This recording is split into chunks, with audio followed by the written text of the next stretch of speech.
সে একজন মানুষ যার এক পা নেই, তবু তার মনোবল, সাহস আর বুদ্ধি বাংলা সাহিত্যে তাকে দাঁড় করিয়েছে একেবারে আলাদা জায়গায়। তার নাম রাজাবাবু রায়চৌধুরী। তবে সবাই তাকে চেনে কাকাবাবু নামে। আর সঙ্গে থাকে এক তরুণ, এক কৌতূহলী, সাহসী ছেলে যার চোখে আছে আগুন, তার নাম সন্তু। কাকাবাবু একজন প্রাক্তন ভারতীয় প্রত্নতত্ত্ব বিভাগের অফিসার। শরীর ভাঙা, কিন্তু মনের ভিতর এক অদ্ভুত দৃঢ়তা। তার সঙ্গী সন্তু, তার ভাইয়ের ছেলে, যার চোখে কাকাবাবু একজন নায়ক, একজন পথপ্রদর্শক।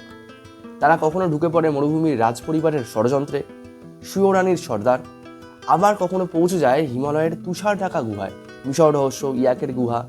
কখনো তারা মুখোমুখি হয় সন্ত্রাসবাদী, আবার কখনো ইতিহাসের চোরা কারবারিদের কাকাবাবুর যুক্তি আর সন্তুর কৌতূহল মিলে। কাকাবাবু কোনো সাধারণ গোয়েন্দা নয়, তিনি বিশ্বাস করেন সাহসে, আদর্শে এবং ন্যায়ের প্রতি অটলতায়। তিনি শুধুই রহস্যভেদ করেন না, তিনি আবার শেখান কিভাবে ভয়কে জয় করতে হয়, কিভাবে আত্মবিশ্বাস রাখতে হয় নিজের যুক্তি আর মানবিকতায়। সন্তুকে কখনো বকেন না, বরং তাকে শেখান ভয় পেলেও চলতে হয়, কারণ সত্যি পৌঁছাতে হলে সাহসী একমাত্র রাস্তা। কাকাবাবু ও সন্তু শুধু অ্যাডভেঞ্চার গল্পের জুটি নয়, ওরা আমাদের কৈশোরের সাহস, বইয়ের পাতা থেকে উঠে আসা নায়ক। যখনই মনে হয় সাহস হারিয়ে ফেলছি, তখনই মনে পড়ে যায় কাকাবাবুর কথা, এক পা হারিয়েও আমি লড়াই করতে জানি। তাই যদি ভালোবাসো অ্যাডভেঞ্চার, সত্য আর বন্ধুত্বের গল্প, তাহলে আমাদের চ্যানেল গল্পের আড্ডার সঙ্গে থাকুন, কারণ আমরা আছি সাহসিকতার গল্প বলার জন্য। তার মিশর থেকে মুনাল পাহাড়, কাশ্মীর থেকে কলকাতা, রহস্য, ষড়যন্ত্র, ইতিহাস আর মৃত্যুর চোখরাঙানি সবকিছু ফাঁকি দিয়ে এগিয়ে যায়। কাকাবাবু একজন চিন্তাবিদ, একজন যোদ্ধা, তার দৃষ্টিশক্তি বিশ্লেষণের তীক্ষ্ণ। আর সন্তু সেই আগুনের ফুলকি, যে শেখে, পড়ে, ধাক্কা খায়, তবু পিছিয়ে যায় না। একটা সময় তারা মুখোমুখি হয় সন্ত্রাসবাদী সংগঠনের, আবার একবার জড়িয়ে পড়ে এক হারিয়ে যাওয়া রাজবংশের গুপ্তধনের খোঁজে।